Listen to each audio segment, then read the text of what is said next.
Fractured dreams inside my heart.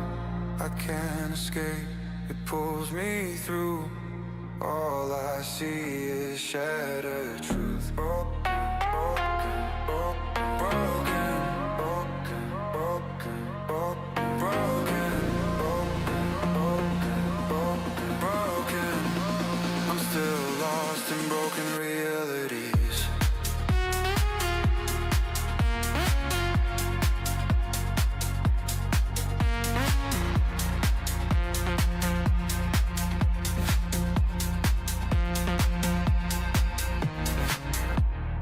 Empty visions, worlds collide. Haunted echoes I can't hide.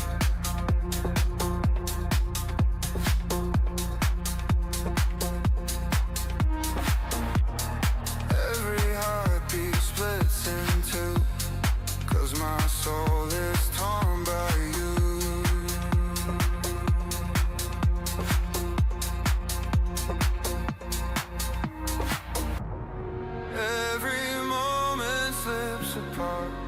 Fractured dreams inside my heart.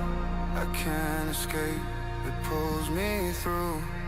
All I see is shattered truth. Broken, broken, broken, broken, broken, broken, broken, broken, broken. I'm still lost in broken realities.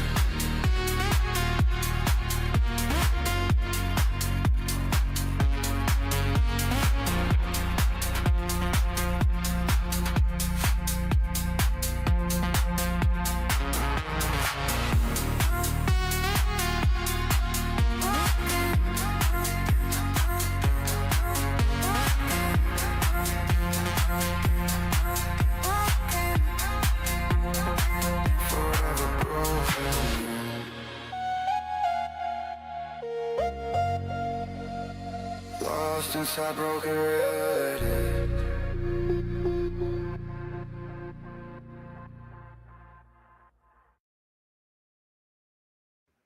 Well, hello.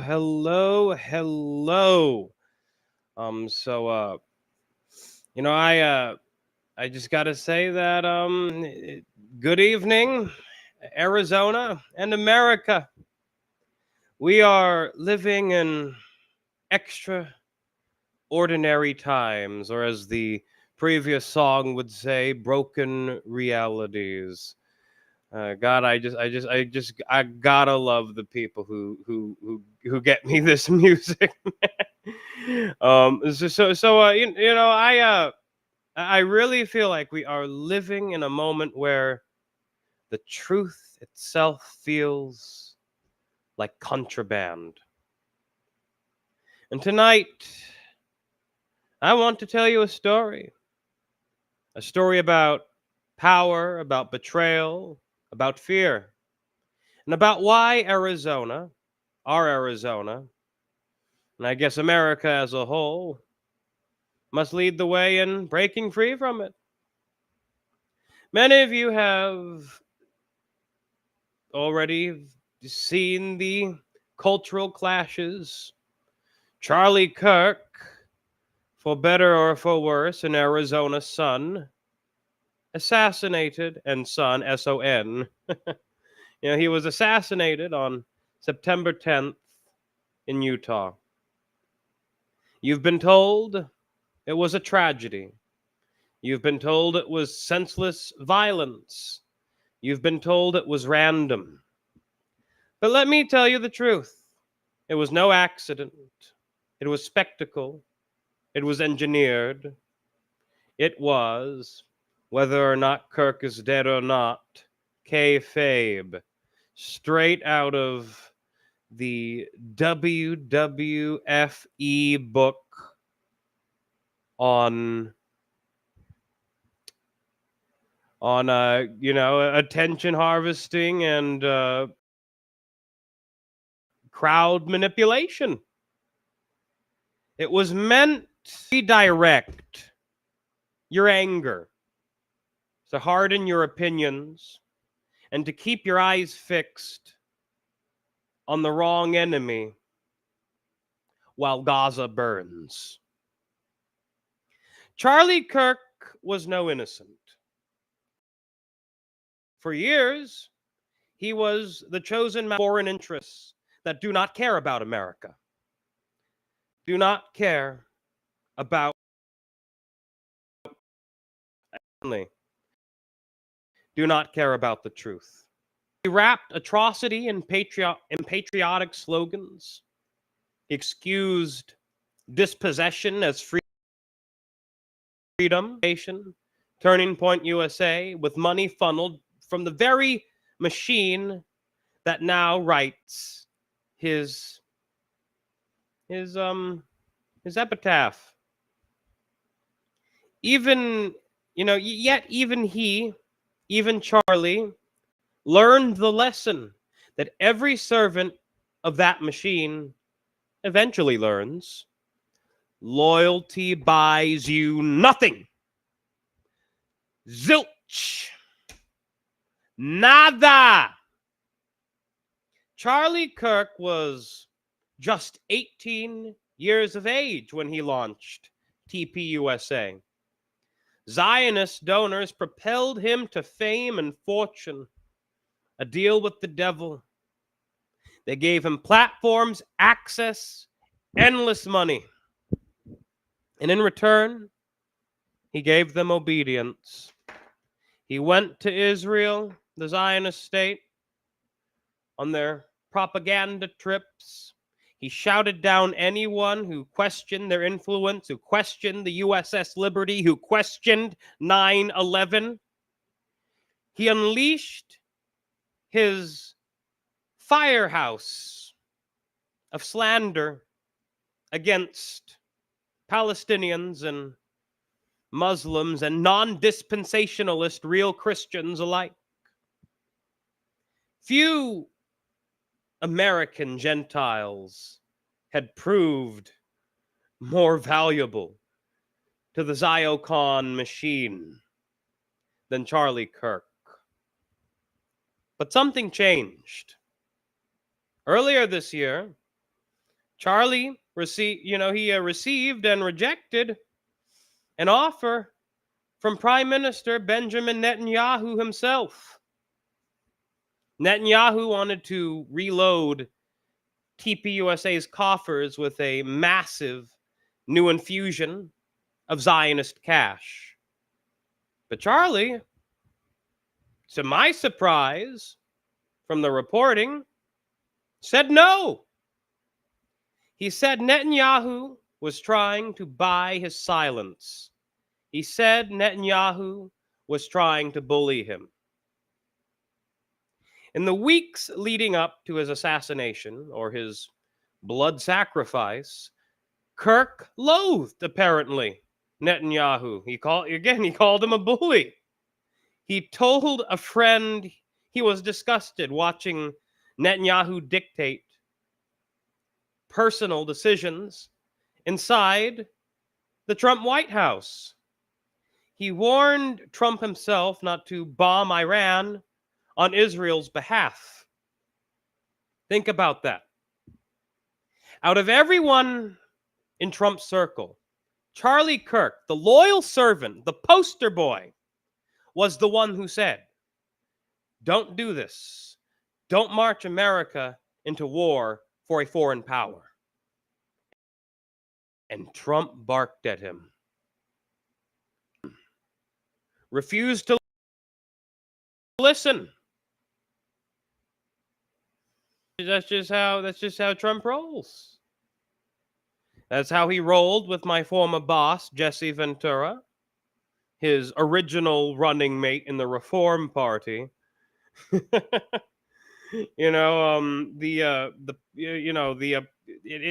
Trump copied that whole WWE playbook. Like I said, this is all WWE stuff. I compared Charlie to Iphigenia. King Agamemnon killed Iphigenia to win wins for Troy. And the same is true in this context. This is pure theater. And as far as I'm concerned, Charlie Kirk is dead. Unless someone can prove to me otherwise. And so that's really been my overall position on that. But really, apparently, according to the reporting, that moment was when Charlie realized the truth, that the president of the United States was under the thumb of a foreign hand. And I guess from that moment on, Charlie Kirk was marked. So, at the Student Action Summit this July, cracks split wide open. Tucker Carlson, Megyn Kelly, and even allegedly anti-Zionist Jewish comedian Dave Smith, who admitted to me earlier that he was before the genocide that he was a total Zionist, although it's been said that's a sarcastic remark. Whatever, I'm not going to talk about that. But they stood on his stage and denounced publicly the Zionist state slaughter in Gaza. They named Epstein as an Israeli asset. They mocked Zionist billionaires like Bill Ackman. The crowd roared. Young Republicans, the very base Charlie had cultivated, were no longer swallowing the script he was reading. Only 24% of them still sympathized with the Zionist state over Palestine. So that means that the tide was turning. And Charlie, caught between his donors and his base, wavered. He caved sometimes, repeating lies about beheaded babies and denying famine in Gaza. But other times, he let the truth slip through. He asked if Epstein was Mossad. He wondered if Israel let October 7th happen. He questioned whether Americans had less freedom to criticize the Zionist state than Israelis themselves. For that, he was bombarded with threats. Donors called him, texted him, cursed him. "You're no longer with us," they told him, to regurgitate defenses of them. So, I guess he was frightened, and as well as outraged. In one interview, he asked, quote, "What does that mean exactly? I'm an American. I represent this country," end quote. But to them, it meant everything. letting this slip through his fingers meant everything. And then came September 10th. Charlie walked onto that fateful stage in Utah. A sniper 200 meters away lined up his shot. One bullet, a neck wound. Thousands of witnesses. The most violent in modern history.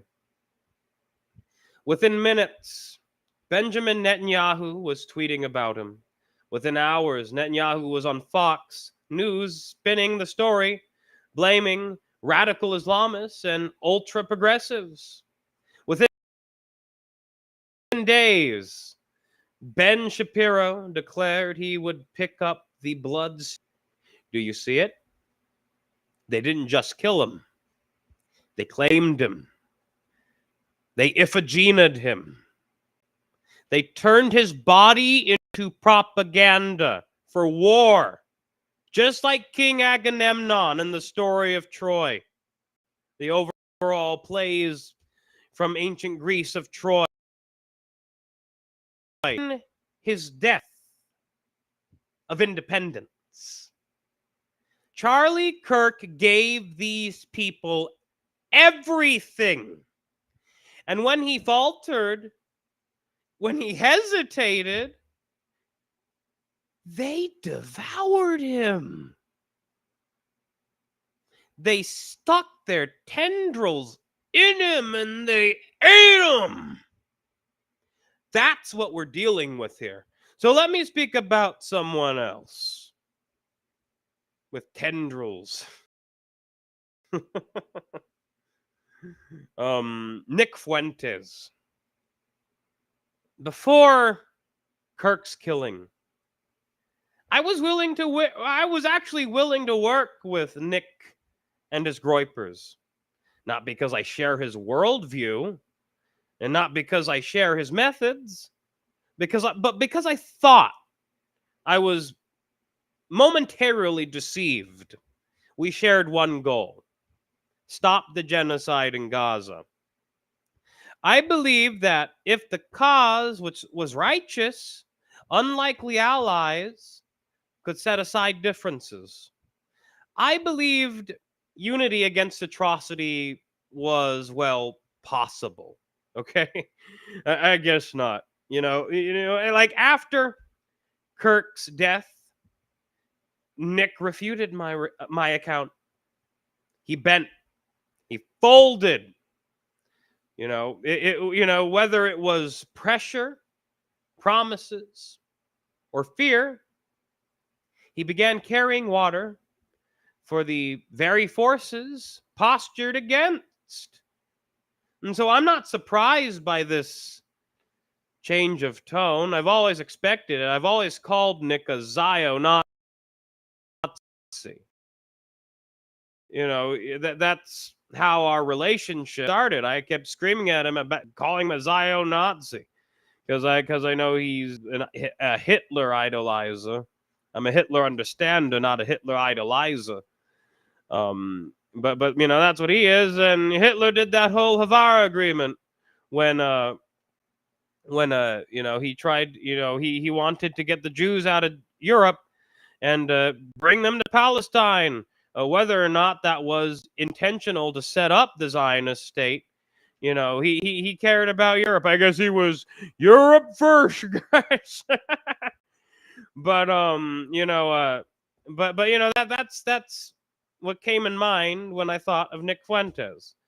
Because when movements are built purely on vanity, like it is in Fuentes' case, not principle, they're very easily bent. So Nick's chosen his side, and it's not the side of truth, and it's not the side of Gaza. And so since Nick frequents here too frequently for my taste, I really want Arizona to take this. Kirk shows us what happens in Nick shows us what betrayal looks like in life. In Arizona, America, there's another thing we must learn. When Charlie fell, when Nick bent, Donald Trump saw opportunity. Instead of asking who pulled the trigger, instead of asking why voices are being silenced, he rushed to declare Antifa a terrorist organization. Or that's what he's rushing to do anyway, according to the reporting. Let me be clear. I'm not Antifa. I'm not a groiper. But as your next governor, I'll tell you this. I will not endorse a federal government that plays favorites in its repression. If Biden yesterday called the Proud Boys a terrorist organization or slapped that label on groypers, I would say the same thing to Trump tomorrow and today. No! Fuck no! Because these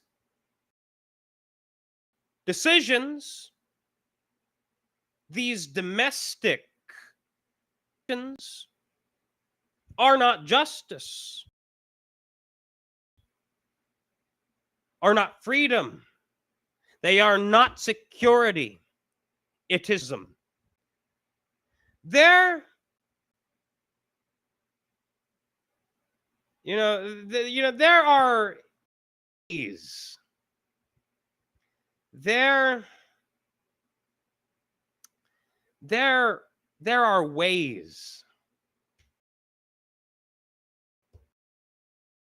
to silence. These are ways to silence enemies while protecting allies. They are tools of convenience, not principles of justice. And Arizona deserves a governor who will not bend to that. I will not allow the machinery of our state to be used to rubber stamp Washington's gains. I will not enforce their opportunism on our soil. Freedom is not selective. The First Amendment is not conditional. And the people, the power of the people to dissent cannot be parceled out based on and who is expendable tomorrow. So here's what I promise you, Arizona. I will not bend.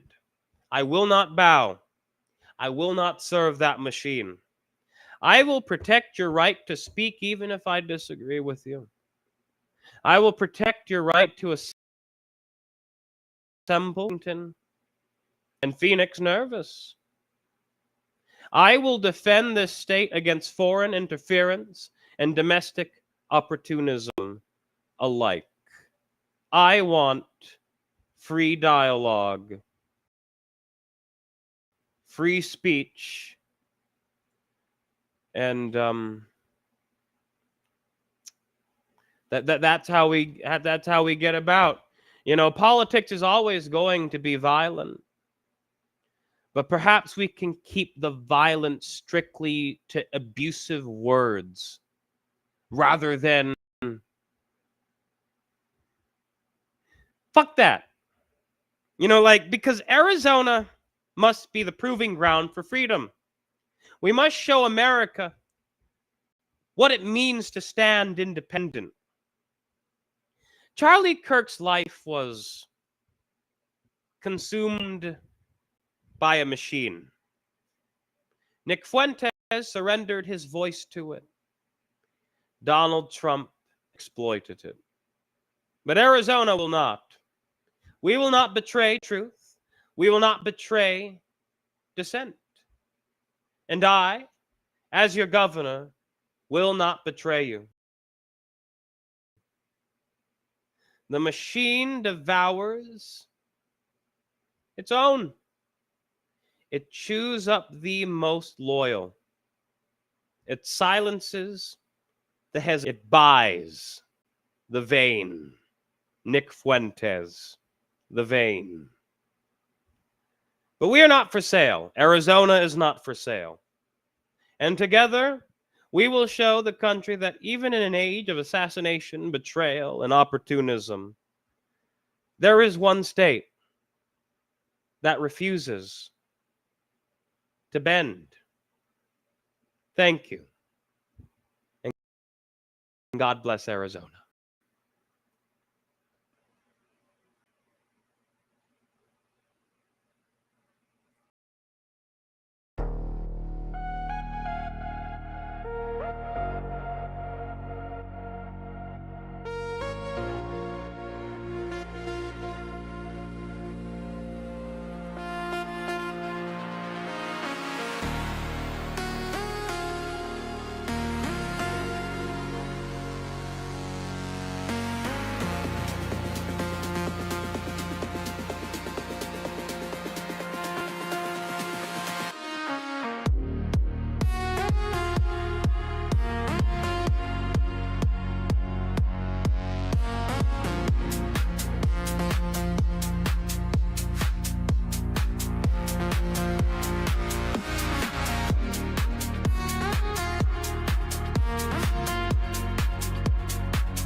Apart, fractured dreams inside my heart. I can't escape, it pulls me through. All I see is shattered truth. Broken, broken, broken, broken, broken, broken, broken, broken. I'm still lost in broken realities.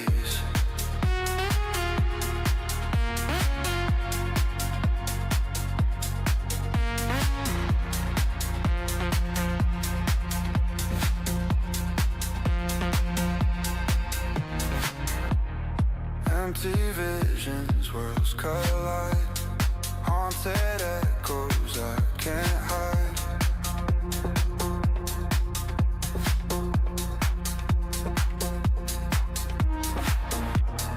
Every heartbeat splits in two, 'cause my soul is torn by you.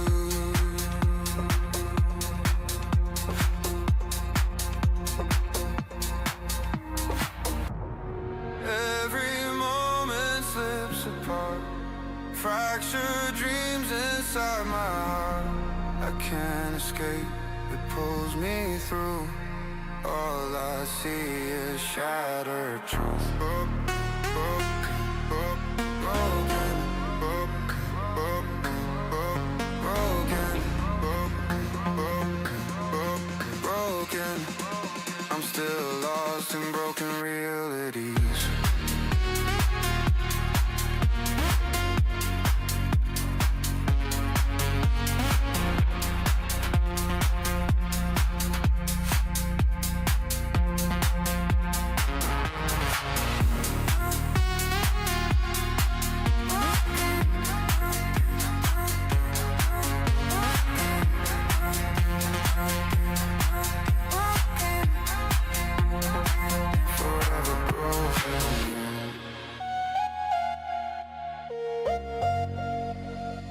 Lost inside broken reality.